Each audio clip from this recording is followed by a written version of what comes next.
After a Tesla Cybertruck recall earlier this month warned of wheels potentially falling off vehicles, the latest recall to hit the electric vehicle maker is fairly inconsequential by comparison. The National Highway Traffic Safety Administration recently released a recall notice potentially impacting 14,575 Tesla Model Y vehicles that might be missing a sticker. Some of those vehicles, model years 2025 and 2026, may not have received a certification label with weight specifications, which the agency warned may lead customers to overload the vehicle, increasing the risk of a crash. The problem arose in April when Tesla discovered a vehicle with a missing certification label during a routine internal audit of its Fremont factory in California. The company figured out that its automated vision scanning tool that verifies the presence of a properly affixed certification label wasn't doing its job very well. The Fremont factory team fixed the automated scanning tool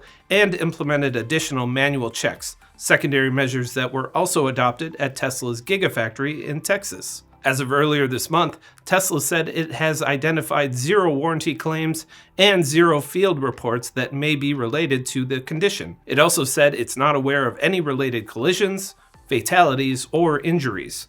At the end of the day, Tesla won't have to do much at all since all affected vehicles are either covered under the new vehicle or extended service warranty, or no vehicle owner incurred costs for a pre-notification remedy. So it's all good, but it just goes to show how fast the paperwork can pile up for simply missing a sticker. It's not the first time in recent years that an automaker has issued a recall over a certification sticker. Toyota had a similar issue in 2024, but in that case, the sticker featured incorrect carrying capacity. I'm Ben Munson, and this is Manufacturing Now.